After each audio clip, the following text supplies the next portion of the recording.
Yair Lapid, líder da oposição ao governo do primeiro-ministro de Israel, Benjamin Netanyahu, isso mesmo, um opositor ao Netanyahu, criticou a maior parte da imprensa por acreditar no Hamas. Lapid apresentou a jornalistas estrangeiros nessa quinta o que chamou de método de propagação de mentiras por parte do grupo terrorista. Vale destacar que ele foi jornalista até 2012, quando fundou seu partido, Yesh Atid, e vamos acompanhar o que ele disse nesse vídeo que eu mesmo legendei. I've got one question to you all. And that question is really the reason we're here. Do you think an organization which has no problem butchering babies, butchering pregnant women, and butchering a 13-year-old autistic girl with an 80-year-old grandmother has any problem lying? Of all the distortions of the press coverage of the past days, the worst one is the balance. A large part of the media is offering its readers and viewers a balanced picture. They are presenting both sides equally. The story told by a democratic country that is trying to protect life, and the story told by a murderous terror organization that hates life. Hamas lies as a policy. They murder our children and then they blame us. They murder their own children and then blames us. They use people as human shields, fire at them if they try to escape, and cover for this with vast amount of fake news. There has never been a more cynical and horrific abuse of freedom of speech. My argument is that the media can't just claim to bring both sides of the story. If you do that, you are only bringing one, Hamas' side. That's cowardly and it's lazy. It's an insult to the victims, including the Palestinian victims. It's also an insult to the core idea of what journalism is. Believe me, I know I was a journalist for 31 years. I have no problem with criticism of Israel. But when you know that one side lies and one side makes every effort to verify the facts, the least we can expect is that you don't give a never-ending platform to the lies. Tá aí um discurso muito forte que eu vi cedinho logo que acordei e fiz questão de traduzir, na verdade. Aliás, eu falei que eu legendei, quem legendou foi ali a equipe do Rodrigo de Freitas, que cuida do vídeo aqui, a gente tem todo um pessoal, mas eu traduzi, mandei o texto para eles e eles fizeram ali o trabalho técnico. Eu vi cedinho esse discurso firme, imponente, e é muito ilustrativo dessa união de Israel nesse momento. Repito, oposicionista e governista, judeu de esquerda, judeu de direita, todos unidos contra o terrorismo, enquanto no resto do mundo a gente vê todo esse antissemitismo, essa postura anti-Israel, essas narrativas daquilo que as pessoas que têm isso em mente gostariam que tivesse acontecido, mas que não necessariamente aconteceram. Então, elas soltam primeiro aquilo que elas desejam, para depois ir ajustando o discurso àquilo que de fato se sabe sobre o que está se passando em Gaza.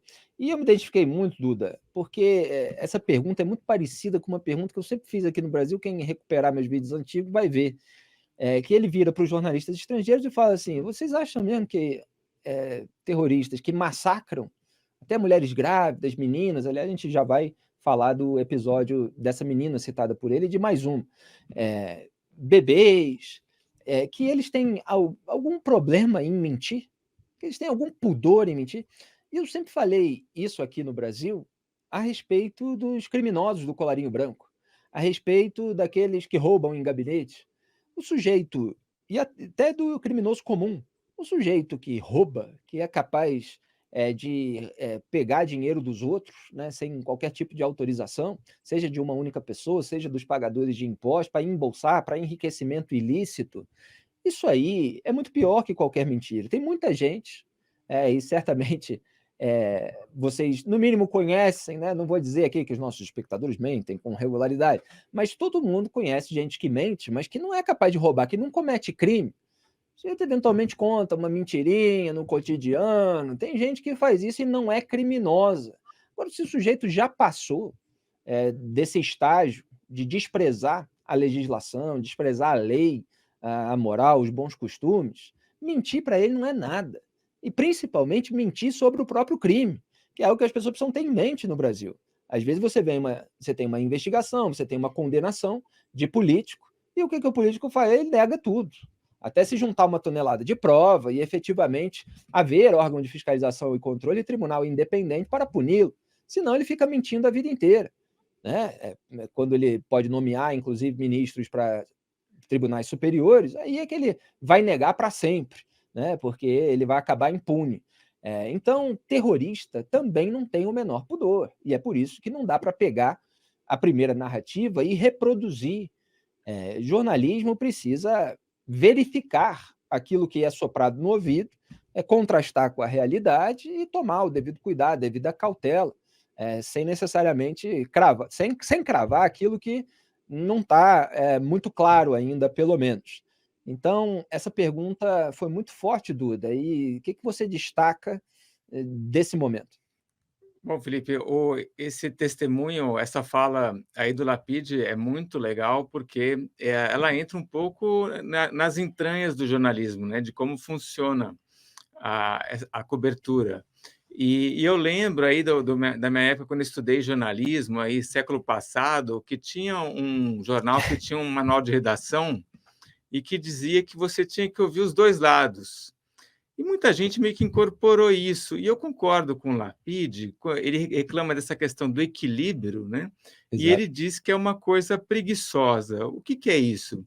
A pessoa vai lá e diz a versão do Hamas, diz a versão de Israel, coloca as duas coisas na matéria e fala: fiz a minha parte. Está equilibrado, né? Perfeito. Como a gente vê isso, né?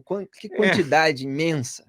Liga a televisão, compra o jornal na banca, você vai ver isso. O jornalismo declaratório, já tem até um apelido. Muitas vezes as pessoas Exato. criticam isso. E aí, bom, para começar, que uma história sempre tem mais de dois lados, né? Então a gente não tem aí essa história do foguete cair no estacionamento, o depoimento da pessoa que estava no estacionamento, ou do paciente do hospital, ou do vizinho. A gente não tem, porque o Hamas não deixa essa pessoa falar. E, enfim, a gente não tem também. Esqueci o que eu ia dizer. Não, você estava falando que é perigoso isso de você simplesmente ouvir os dois lados, porque existe o lado que é o da realidade. E se o jornalista não contrasta aquelas declarações de partes interessadas com aquilo que é verificável, no sentido de ter acontecido, aquilo que prova, a evidência, a imagem, o vídeo, ele simplesmente abandona o exercício da inteligência para publicar, um disse isso, outro disse aquilo. A gente fez aqui um programa inteiro para analisar o que Israel estava dizendo, o que o Hamas estava dizendo, e extrair os fatos. Eu coloquei essa questão. Então, essa preguiça apontada pelo Lapide era o ponto que você estava comentando, e ele, com a experiência aí de 31 anos de jornalismo, ele soube sintetizar isso num discurso muito forte. Exato. Eu lembrei, né? Realmente assim, então precisa o jornalista usar a inteligência, como você falou, para avaliar a autoridade que cada uma das fontes tem, né? Qual que é a credibilidade, qual que é o interesse. E o que a gente viu nesses dias todos é que os jornalistas assumiram o Hamas como uma fonte ultra confiável, e qualquer coisa que o Hamas fala está certa e vale colocar na matéria, o que realmente é um absurdo, e ele está certo de questionar esse equilíbrio e dizer que é um comportamento preguiçoso. É. Aliás, tem um jornal francês hoje que está atribuindo a uma fonte, e repito, a gente não tem conclusão sobre número de mortes e feridos. Não há confirmação oficial. Então, só tô citando, tem um jornal francês dizendo que, de acordo com uma fonte deles, então não é notícia nossa, a gente não está cravando nada, podem ter morrido ali de 10 a 30 pessoas.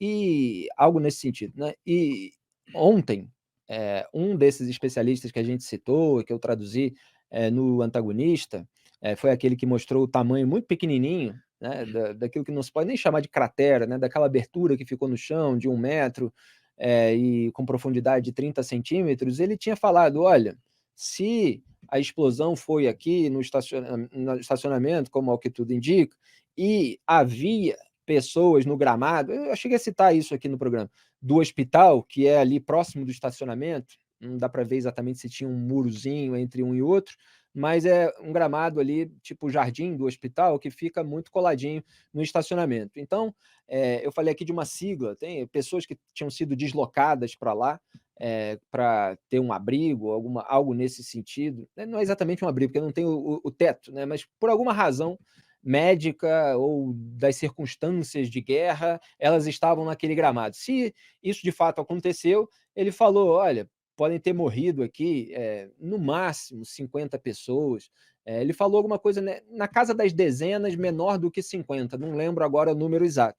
Então, esses são os números que algumas fontes estão aventando nesse momento. A gente não sabe quantas pessoas morreram, mas as análises, de uma maneira geral, esses pareceres preliminares de analistas, inclusive aquele australiano que eu também citei no Antagonista, de um centro de inteligência da Austrália, eles apontam a impossibilidade de ter havido centenas de mortes. Vamos aguardar, evidentemente, sem cravar. Agora, o que aconteceu, e na imprensa brasileira foram vários veículos, é que surgiram manchetes de que bombardeio israelense, e a gente está vendo os indícios de que foi um foguete defeituoso da Jihad Islâmica, destrói contra o hospital, qualquer coisa nesse sentido, e a gente está vendo que foi no estacionamento, deixa 500 mortos. Então, assim, foi uma precipitação generalizada, né? E vamos acompanhar aí os desdobramentos com toda a prudência que o Antagonista tem tomado nessa cobertura. Graeb, o que você destaca desse discurso, da situação no momento? O que mais chamou sua atenção? Oi, Felipe. Boa noite. O discurso é muito forte mesmo, como vocês observaram, né? Uma intervenção indignada, né? Mas com razão de ser. E o que eu observei hoje ao longo do dia nos sites todos que tinham noticiado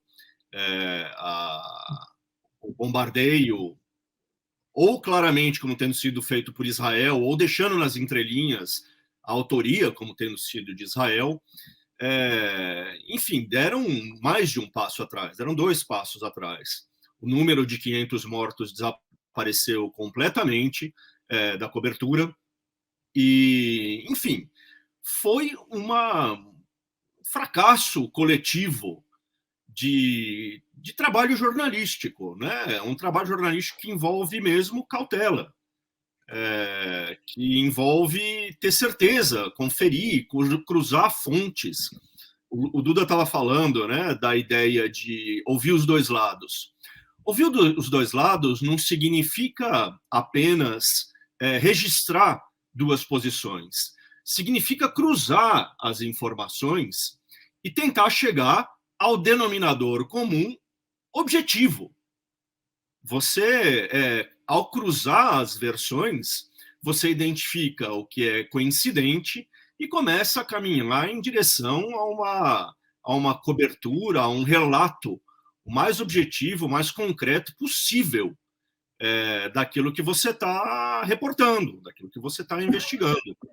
E muita gente fala, né, que o jornalismo de um órgão como o Antagonista, ou como era a revista Veja, na época que eu trabalhei lá, que você e o Duda trabalharam lá também, a gente foi contemporâneo por um bom tempo lá na Veja, né? É um jornalismo excessivamente opinativo e tudo mais. Esses julgamentos de um jornalismo que não tem medo de assumir lado em coberturas ignora o fato de que antes existe apuração. Não é uma cobertura feita com partindo de convicções que já estão prontas, né? A gente observa, cruza informações, cruza fontes, e a partir daí a gente tem a ousadia, vamos dizer assim, de avançar um ponto de vista sobre os acontecimentos. Mas não é uma opinião que a gente tirou da prateleira ou que a gente pescou flutuando no ar, né? É um trabalho que começa com o ceticismo, não começa com a certeza, né? Isso é importante de notar. Então é isso. A imprensa hoje apagou, passou uma borracha sobre todos aqueles fatos que tinha noticiado ontem com uma certeza para lá de absoluta, né? Teve que voltar atrás. E daí você começa a encontrar coisas. Por exemplo, eu estava olhando agora há pouco, antes de entrar no ar, o site da Al Jazeera, para saber como é que eles estão reportando. Eles também não têm mais os 500 mortos. Mas tem lá histórias humanas de pessoas, de crianças, de famílias que estão sofrendo com deslocamento e tudo mais. São informações importantes também, que ajudam a gente a lembrar que sempre tem um custo humano muito grande, um custo humanitário muito grande em qualquer guerra, né? Mas sem saltar para conclusões que não têm base nenhuma na realidade, né? Ou apressadas, para dizer o mínimo.